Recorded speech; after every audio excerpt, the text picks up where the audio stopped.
Shalom, brothers and sisters. So, this story coming out of America shows you just how bad the situation is, and this also reflects what's happening across the world, and with how ruthless and corrupt those in power are looking after themselves and their agendas and not their people. Countless Americans plunge into despair as hunger spreads like wildfire across America. A couple of factors combine to push millions of Americans into a state of food insecurity.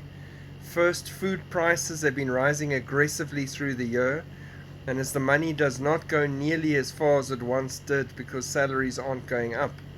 Meanwhile, food stamp benefits are being slashed. The federal government greatly enhanced food stamp benefits for many Americans during the pandemic, but now that the emergency program is coming to an end, it means Americans are going to have much less money to spend on food.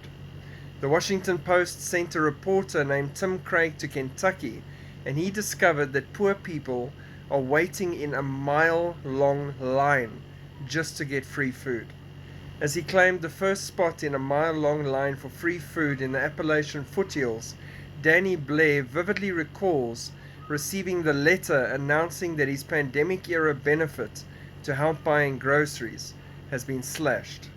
Kentucky lawmakers voted to end the state's emergency health last spring by default cutting food stamp benefits for vulnerable Americans like Blair. They used to get $200 a month, that is now $30 a month. The economic despair we are already witnessing will break all our hearts, but it's the tip of the iceberg. As economic conditions continue to deteriorate, the suffering we will eventually see will be off the charts. And when people get desperate, they do desperate things. And this is this whole point that they're driving to. They're trying to kill off, starve, and make people desperate. Then you will do what the government says to survive, or you're going to turn against them and get rounded up anyway.